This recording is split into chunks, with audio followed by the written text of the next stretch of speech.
Greetings to you all. This is your brother, Canon Ambrose Weda, lawyer and prolific author.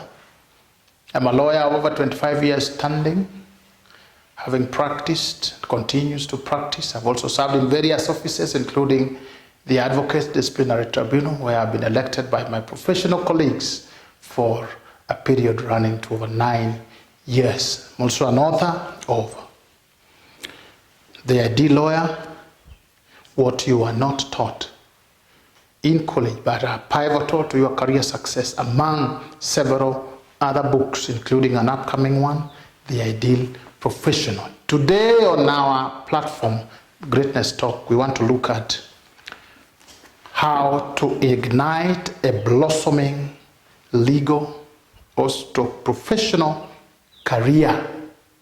When you're starting your career, you start with a lot of hope and ambition, but very little experience and knowledge of what the outcome will be. Over the years, I've been able, from what I went through, from what I learned in the last 25 years, I've been now able to crystallize some wisdom keys, which I call principles, that would be useful to you in igniting your career or continuing it in a way that it blossoms, it sparkles, it is good, it is worth your efforts. This is because you need guidance. I need guidance. We need to grow. So what are these wisdom keys? What are these principles? What is a career? A career is an occupation undertaken within a profession. For instance, you'll find that your profession is law. You're a lawyer, but your career is being a court lawyer. Some people can join the military. Some people can join in-house office. Some people can join companies, corporation, legal officers or corporation secretaries. All these are careers. A doctor is a profession, but you can have a career as a cardiologist, as a surgeon, and many other things. So your career path is what you will do for your life or for a long period of time.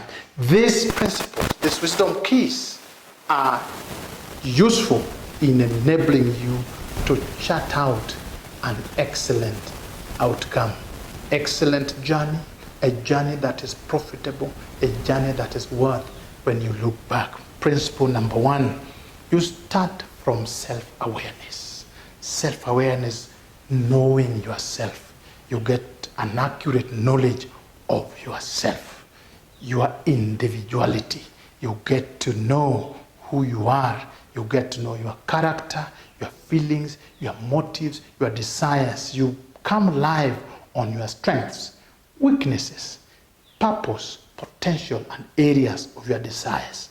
This enables you to grow and expand on your strengths as you minimize the effects of your weak areas. Self-awareness is the point from which you start. You know yourself. If you know that you're a person who has a propensity to anger, then you know how to minimize it. This is why it is very critical. Principle number two, you start with a career vision. Vision is a compelling, clear mental image of where you want to go at the end of your tour of duty. If you want to practice law or your profession or your career for 30 or 40 years, what do you want to see 40 years from now? It gives you meaning. It is the roadmap, and it facilitates planning. It is the trophy you want to receive at the end as you move along. So you must have a career vision. You see, every country has a vision. Every person should have a vision. And every professional lawyer should have a career vision. I did not have myself, but I knew I wanted to be a court lawyer. And then it enabled me, that small vision enabled me to know which job to take, which institution to go into, and what kind of training I required. Number three, you must decide on the legacy. Legacy is what you will leave behind at the end of your duty, at the end of your tour of duty, when you exist. It is not money. It is the profit to humanity. And you write, it is like writing your obituary. You write it at the beginning. You want to see it. What will people say when you exit? How will you be eulogized? Look at people like Abraham Lincoln, people like Nelson Mandela, people like John Grisham, the people, philosophers like Jeremy Bentham. They have left a legacy that we are still enjoying to date. Please, you must determine your legacy at the beginning. It enables you, it guides you, it keeps you moving even when things are difficult. Number 4, you develop a career master plan. Master plan. This is a complete blueprint of your career life. How do you want your career to be? 1 day, 1 week, 1 year, 5 years, 10 years. In it you plan, you put in strategies, you put in resources you need, you put in the trainings you require, you put in everything that you think will lead you to the vision where you want to go. This is where you set goals. Goals that cover aspects of the vision, goals that cover the entire vision, goals that cover the days, goals that cover the weeks and the years. You need and you must have an overall career master plan. Otherwise, you will be like a ship without a rudder. And you keep on, every wave will hit you. You hear there is cheap maize in Malaysia, you want to go. You hear now it is good to sell tomatoes, you jump into it. If you do not have a vision together, backed by a complete career master plan. Number 5, obtain superior qualifications. If generally people have 1 degree, like a bachelor's degree, 70–80%, please try to go to the next level, master at a master's level or a PhD. Besides, please add another special qualification. You can add ICT, you can add economics, you can add marketing, you can add something that puts you at an advantage over your peers, over the majority of the members in the profession. Number 6, develop superior soft skills. Soft skills are intangible practical abilities and capabilities acquired through deliberate, systematic, and sustained effort to facilitate your connectedness with people, human interaction. Example is the ability to persuade, ability to listen effectively. Things like work ethic, things like positive attitude, things like time management, things like leadership. These are intangible things, things which cannot be measured using conventional science or physical universe standards, but they are important. You develop them. Principle number 7 is select career models. Every career has people who have been there before, people who have excelled. Select some of them, whether they're alive or dead, whether they're with you or in other countries, but they're people you will imitate. They act as a yardstick. You mirror them as you move towards your vision and towards what you have set. Number 8, enter into the growth environment. You must be in an environment where you are growing. You must go to a place where you grow. If you are planted in the wrong place, you will wither. What constitutes growth environment? You have people around you who grow you. You have people around you who support your vision. You have people around you who fertilize you in a way that makes you grow. What we would call today your boys or girls club will enable you to grow. Do not keep company of negative people, people who are always seeing how things are difficult. If you are in a group where you are the best, it is time to move to the bigger pond. Be with the people that stretch your potential. Be in an environment where your potential is stretched. That is what we call growth environment. Principle number 9, grow in wisdom. Wisdom is the ability to think, decide, and act in knowledge, understanding, experience, sense, and insight of the truth in making choices and decisions. Life is about choices. The sum total of what you see today in your life depends on the various choices you have made along the way. You make wrong choices, you receive wrong results. They say in the computer world, garbage in, garbage out. You plant the wrong seed, you receive the wrong fruit. For instance, if you plant a mango, you do not expect to reap an orange. So wisdom enables you to get to where you want to go. They say that wisdom is the principal thing. It is what your creator demands that you get first. And what is the truth? The truth comes from the creator of something. So if you want to know about yourself, you want to know about where you go, you look for the creator of that thing. Principle number 10, build a good name. The book of Proverbs, the Christian Bible, Proverbs 22:1 says, a good name is to be chosen rather than great riches. A good name is chosen. And they say a good name is better than fine perfume. What constitutes a good name? A good name is made up of character. And this is character you chisel out. Chiseling out means you cut it. You develop honesty. You're not born with the good name. You're not born with it. You grow it. You grow it through character. You grow it through being able to stand, and people can say you are the same yesterday, today, and therefore you are likely to be the same tomorrow. The opposite of that is hypocrisy, a hypocrite. A good name attracts money. A good name attracts trust. A good name makes you credible. It is what you trade with. It is what you walk with. It is what you work with. So you chisel out a good name. Look at a product like Coca-Cola. Look at a product like Microsoft. Look at names like Donald Trump. Look at a name like Barack Obama. Look at the names have been chiseled out deliberately. You decide even sometimes when it is necessary to do things, but it will not be good for your name. You stop.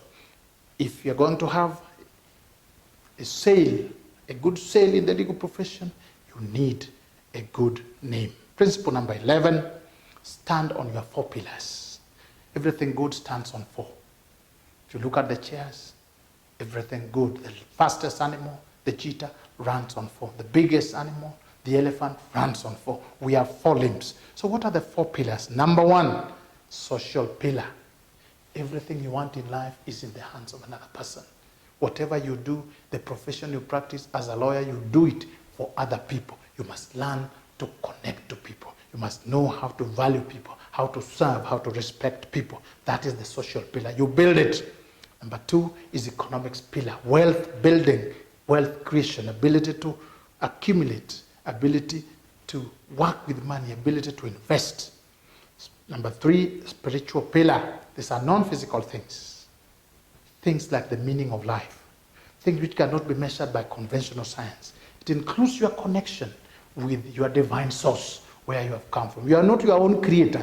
You didn't come here on your own. You must have come from somewhere. It's the connection.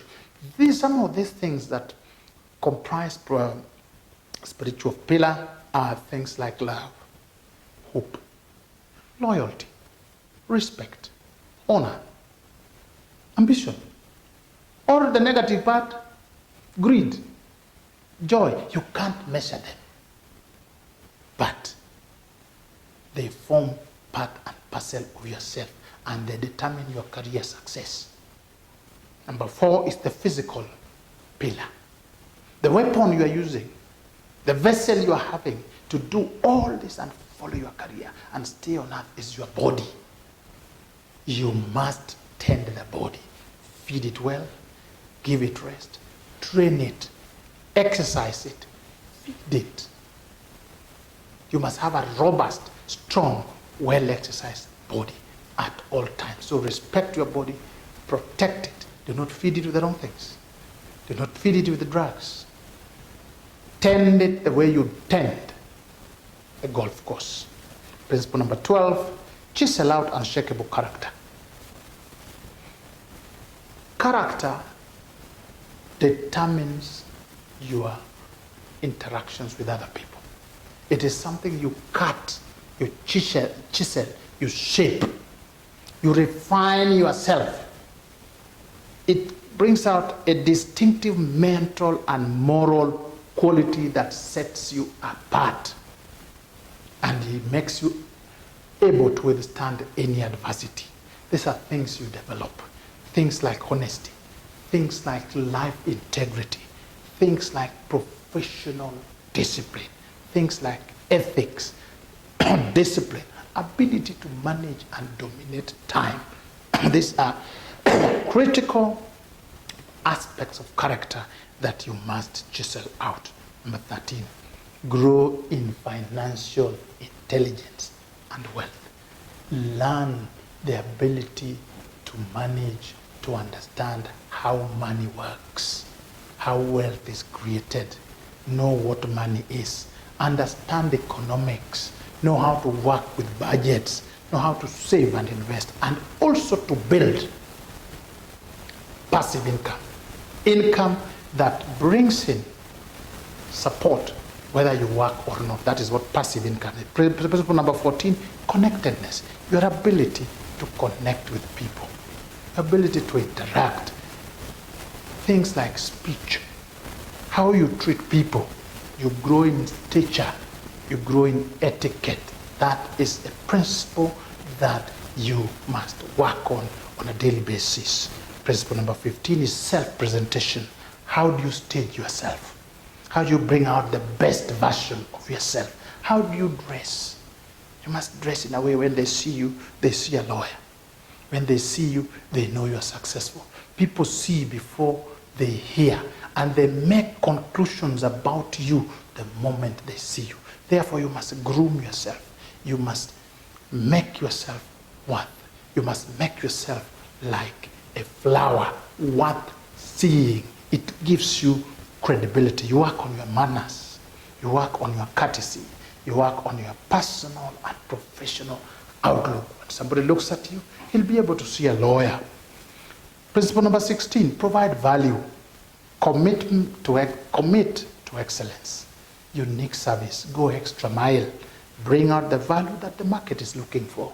The marketplace is not looking for and will not pay for the person. They'll pay for the value that you bring to the marketplace. Outshine your generation in a special way and be outstanding in providing value. Principle number 17, specialize. Don't be a jack of all trades. When you walk in, bring in specialization. It gives you value, it gives you knowledge, you become much better in an area. And principle number 18, continuous training and learning.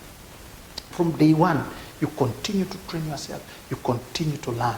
You go throughout learning until the end. It makes you better and better every day. Principle number 19, develop career skills. These are abilities that enable you to effectively and successfully manage your career and fruitful performance. Make sure that these are things that you develop on a daily basis, on a weekly basis, on a monthly basis. Work out on how you talk to people. Work out on your words. There are words that are special to various career destinations, career places. If you are a court lawyer, there are words that are used in court. If you are in the corporate world, there are words. Develop them. Learn them. Number 20, loyalty to the profession. Love the profession, promote the profession, lead in the profession, and mentor others. Mentorship. Number 21, document all these things. Write a book. Transmit ideas to the coming generation. The best legacy you can bequeath to the next generation is ideas in form of a book. Even God himself wrote. A way of living eternally, like Plato, people like Plato, Socrates, is to write. In conclusion, Benjamin Franklin said, well done is better than well said. And Napoleon Hill said, if you can't yet do great things, do small things in a great way. Do small things in a great way. Thank you so much, and God bless you.